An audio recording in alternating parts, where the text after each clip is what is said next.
Welcome to Niger Boys TV! Yeah!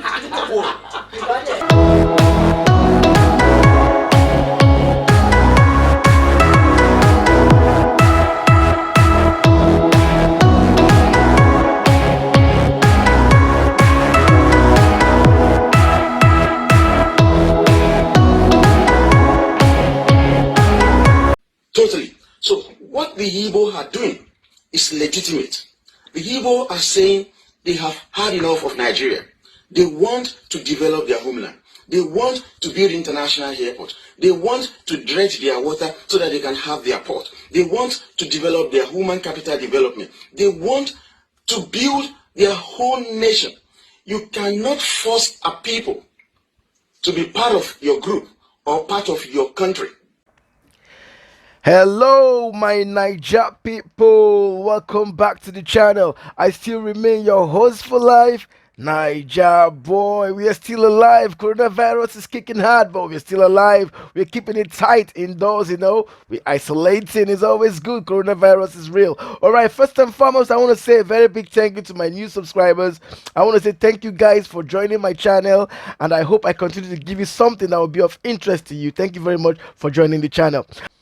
So I know the topic for today is about the prodigal son, Adeyinka grandson, and not a lot of people like this guy. Okay, it's not. I know a lot of people don't like him at all because they already written him off. You know what I mean? He's been written off. So guys, please, I just want you guys to listen to me because I actually made a video about him the first time, and I told you guys that I used to be his follower. I used to listen to his videos. I liked his ideas and every stuff. But when he started attacking the Igbos, that was when I made up my mind that I wasn't going to join him anymore. And that was why I had to. In fact, he blocked me from his channel. So I left his channel. Guys, I want you guys to listen to Adeyinka grandson. There's nothing. I'm not on tag. I'm not on watch list. There are some individuals who reported 40 of my 400 videos to the police, and the police have looked at the 40 videos. They found me making statements to organize violence in 17 of this video, and they are investigating. We know where this is coming from. It's coming from the Igbo. We all know this thing. As you guys can all see in that video, Adeyinka grandson was blaming the Igbos for reporting his videos, and that was why he was so upset.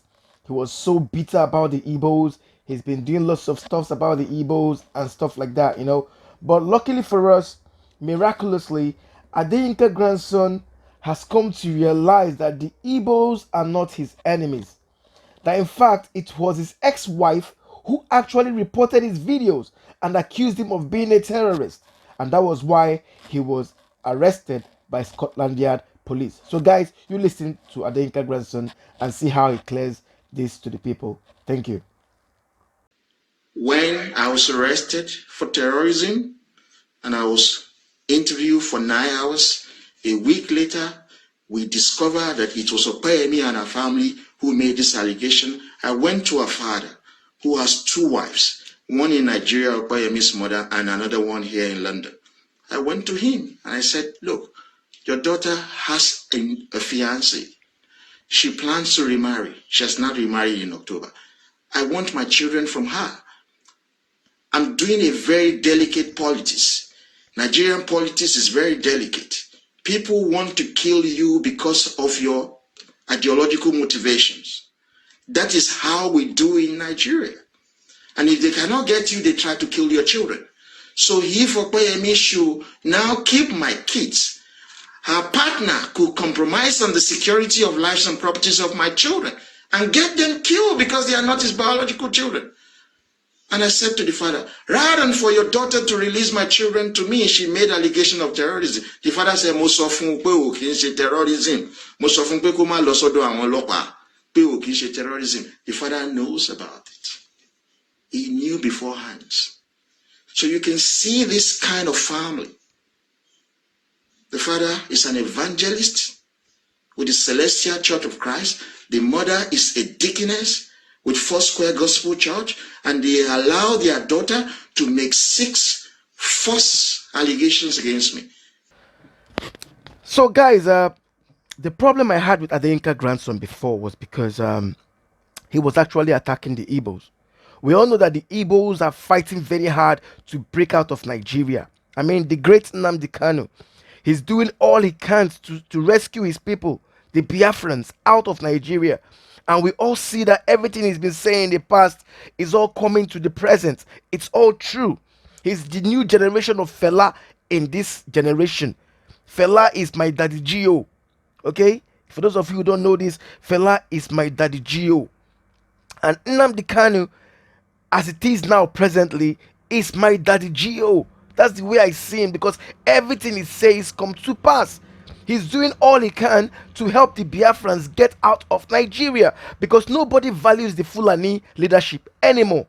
We all know what division is all about with the Fulanis. The Fulanis don't like anyone. They see everybody as unbelievers, arnes. So let's cut the long story short. I don't want to take a lot of your time. I just want you guys to know that Adeyinka grandson has now made a comeback. He's made a comeback. And this comeback, he's now addressing his problems face to face, head on, head on. Now, watch this. Totally. So what the Igbo are doing is legitimate. The Igbo are saying they have had enough of Nigeria. They want to develop their homeland. They want to build international airport. They want to dredge their water so that they can have their port. They want to develop their human capital development. They want to build their whole nation. You cannot force a people to be part of your group or part of your country. No, it is not done anywhere.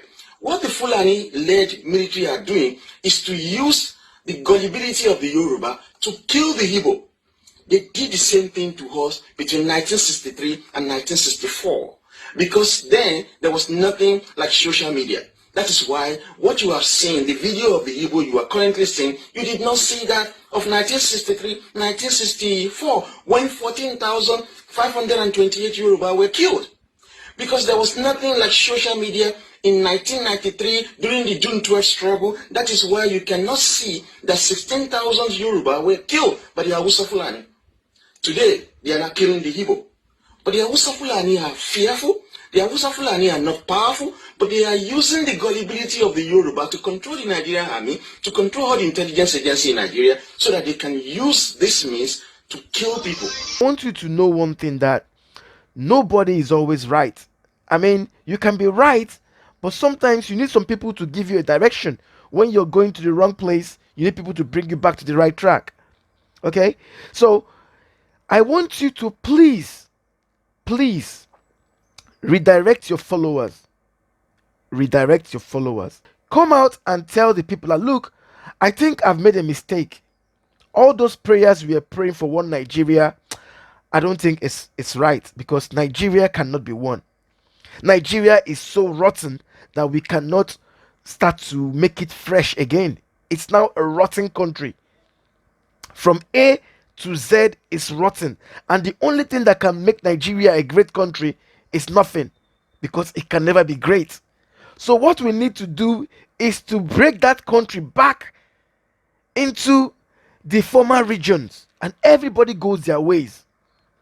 The Hausas go their way, the Igbos go their way, the Yorubas go their way, and everybody will be happy. I can guarantee you that is the only way people can be happy in Nigeria. That is the only way people can be happy in Nigeria. Because I cannot imagine a country where the military will hate the civilians. You know, in the Western world, there